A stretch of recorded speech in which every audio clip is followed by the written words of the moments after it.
Hello बच्चों, आज हम एक नई एक्सरसाइज शुरू कर रहे हैं। चैप्टर 6 की 6.5 एक्सरसाइज है, क्लास 7 की। देखिए, आपने इसमें एक्सरसाइज शुरू करने से पहले हम उसके बारे में थोड़ा सा समझेंगे, आपकी एक्सरसाइज समझ में आएगी।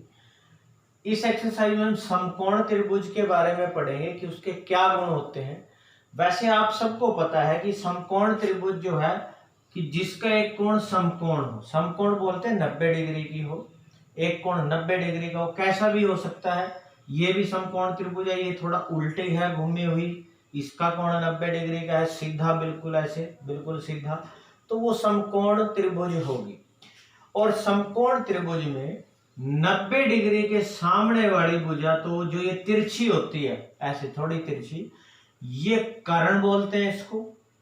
और नीचे वाली भुजा जैसे आधार, और इसको बोला जाता है लंब या ऊंचाई। ऐसी जैसे ये उल्टी त्रिभुज है, 90 के सामने वाला कर्ण, जैसे 90 के सामने वाला कर्ण, और एक आधार हो जाएगा, एक लंब हो जाएगा। इनको हम कोई जरूरी नहीं इसी को आधार लिखें, इसको भी कह सकते हैं, और ये लंब है, ठीक है, आपस में चेंज भी हो सकता है। ये दोनों लंब और आधार। कर्ण हमेशा तिरछी भुजा होगी, और ये जो तिरछी भुजा होती है 90 के सामने, ये हमेशा सबसे बड़ी होगी, ये सबसे बड़ी होती है। अब समकोण त्रिभुज के बारे में हम आपको क्या बताने जा रहे हैं। एक पाइथागोरस जो है, एक मैथमेटिशियन यानी गणितज्ञ, जैसे साइंस के वैज्ञानिक होते हैं जो खोज करते हैं, मैथ्स के जो फॉर्मूले खोजते हैं, उनके तरीके खोजते हैं, उनको गणितज्ञ बोलते हैं। एक पाइथागोरस जो था, एक मैथमेटिशियन था, गणितज्ञ था, उसने क्या देखा कि अगर उसने इन तीनों भुजाओं का किया वर्ग, वर्ग किसको बोलते हैं, शक्ति 2 को। यानी उसने क्या किया कि जैसे कर्ण का भी वर्ग किया, वर्ग का मतलब 2 बार गुणा, शक्ति 2, और आधार का भी वर्ग किया, और लंब का भी वर्ग किया। शक्ति 2 का मतलब बोलते हैं, मैं आपको बता देता हूं, जैसे अगर कोई कहे कि 4 का वर्ग, इसको वर्ग या स्क्वायर बोलते हैं, तो इसका मतलब होता है भी 4 की 2 बार गुणा, भी 2 बार गुणा किया, उसका स्क्वायर या वर्ग बोलते हैं उसको। तो इसी तरह इसमें भी क्या है, कर्ण का स्क्वायर मतलब 2 बार गुणा, इंग्लिश में स्क्वायर बोला जाता है, हिंदी में वर्ग कह देते हैं। तो उसने कर्ण का स्क्वायर करके देखा, आधार का और लंब का। तो पाइथागोरस ने क्या देखा कि जो कर्ण यानी सबसे बड़ी भुजा है, वो इन दोनों के वर्गों को जोड़ के आती है। तो इसी को हम पाइथागोरस थ्योरम, इंग्लिश में इसको थ्योरम और हिंदी में हम इसको प्रमेय बोलते हैं। ठीक है बच्चों, इसको क्या बोलते हैं, पाइथागोरस थ्योरम या प्रमेय। तो कर्ण जो ये सबसे बड़ी भुजा है, इसका वर्ग बाकी दोनों के वर्गों को जोड़ के आता है, और ऐसा सिर्फ समकोण त्रिभुज में होता है। अगर कर्ण की बजाय हम आधार को देखें किसके बराबर होगा, तो आधार का जो स्क्वायर है, कर्ण हमेशा बड़ी भुजा होती है इसलिए जोड़ के आती है, बाकी कोई भी निकाली हो, लंब हो या आधार हो, वो बड़ी में से घटेगी, यानी वो फिर कर्ण के स्क्वायर में से घटाएंगे। अब जैसे आधार निकालना है तो लंब के स्क्वायर को घटाएंगे, और अगर लंब का स्क्वायर देखना है हमने, तो फिर कर्ण के स्क्वायर में से ही फिर क्या घटेगा, फिर आधार का स्क्वायर घटेगा।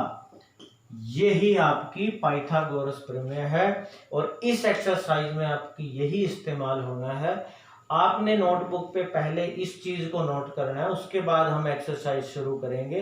अब देखिए, आप इसी वीडियो में हम इस एक्सरसाइज का क्वेश्चन नंबर 1 शुरू कर रहे हैं अभी। अब जैसे इस एक्सरसाइज का क्वेश्चन नंबर 1 है कि पी क्यू आर एक त्रिभुज है जिसका पी एक समकोण है। यानी हमारे पास एक ऐसी त्रिभुज है, पी तो आपको समकोण रखना ही रखना है, 90 डिग्री का है, आगे लगातार नाम पी क्यू अगला आर। एक त्रिभुज है जिसका पी समकोण है, वो 90 डिग्री रखना है। यदि P Q 10 centimetre, P Q नीचे वाली भुजा 10 सेंटीमीटर, पी आर इधर वाली है, ये पी आर 24 सेंटीमीटर, ये 24 सेंटीमीटर है। क्यू आर ज्ञात कीजिए, ये क्यू आर हमें नहीं पता, ये निकालनी है। अभी जैसे मैंने बताया कि तिरछी भुजा होती है जो ये, उसको हम कर्ण बोलते हैं। और कर्ण कैसे आती है? इन दोनों के वर्गों को जोड़ के। यानी हम लिखेंगे कि पाइथागोरस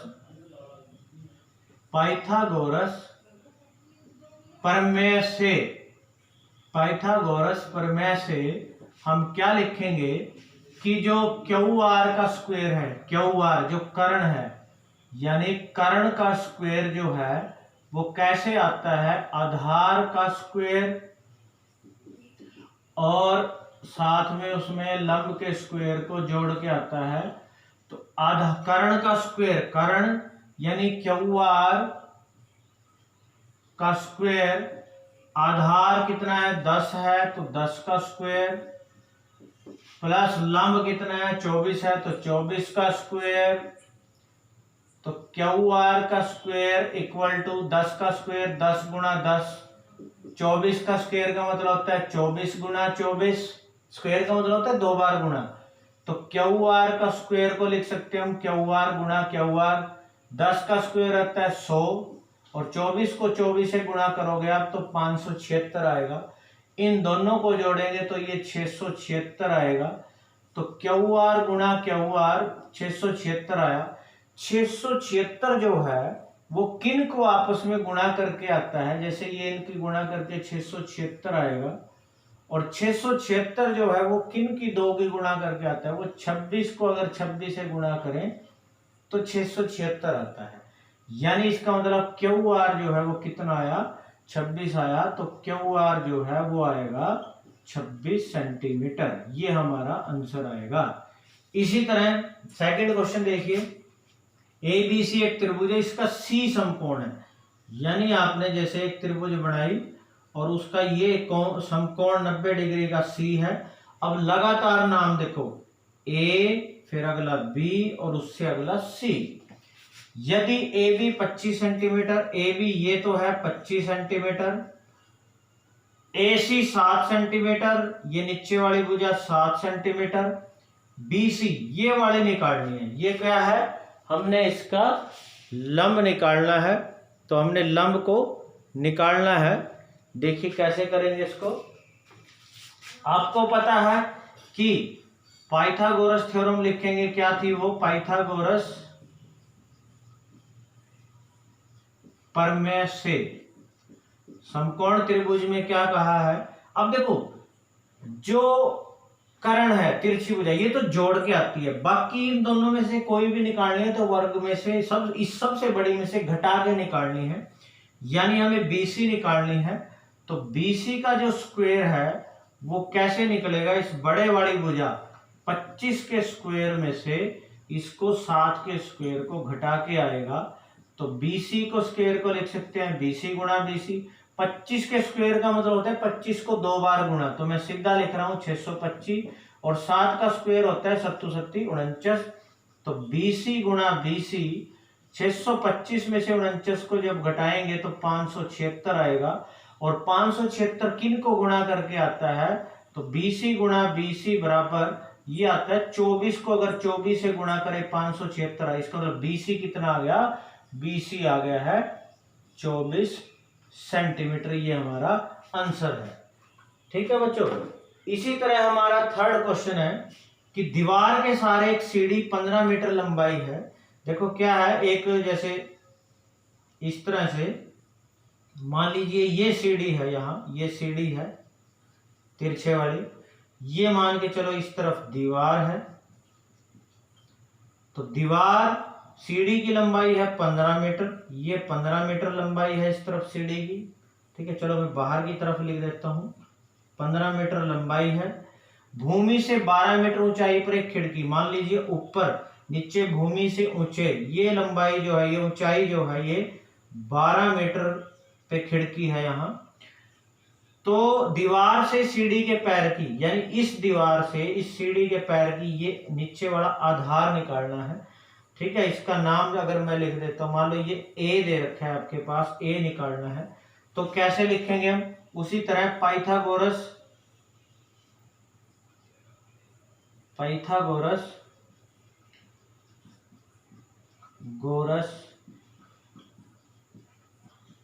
प्रमेय से, पाइथागोरस प्रमेय से क्या लिखोगे आप? अब हमें आधार निकालना है। अगर तिरछी भुजा ये सबसे बड़ी निकालनी तब तो जोड़ना है, लेकिन हमें ये आधार निकालना तो बड़े वाली के स्क्वायर में से घटेगा, यानी हमने ए स्क्वायर, ये ए निकालना है तो ए का स्क्वायर क्या आएगा? इस बड़े वाली 15 के स्क्वायर में से माइनस करेंगे 12 का स्क्वायर, स्क्वायर का मतलब होता है वर्ग, तो 15 का स्क्वायर क्या होता है? 15 गुणा 15, 15 को 2 बार गुणा करेंगे तो 225 आएगा बच्चों। कितना आएगा ये? 225 आएगा, 225। और 12 को 12 से गुणा करोगे 144 आएगा। ये घटाओगे 5 में से 4 गए और ये 81 आ गया है, तो ये ए स्क्वायर के बराबर आया। ए स्क्वायर को लिखे हम ए गुणा ए, 81 को लिख सकते हैं हम 9 गुणा 9। इसका मतलब ए किसके बराबर आया? ए बराबर आया 9 मीटर के। तो यानी ये दूरी जो है ये 9 मीटर आई है।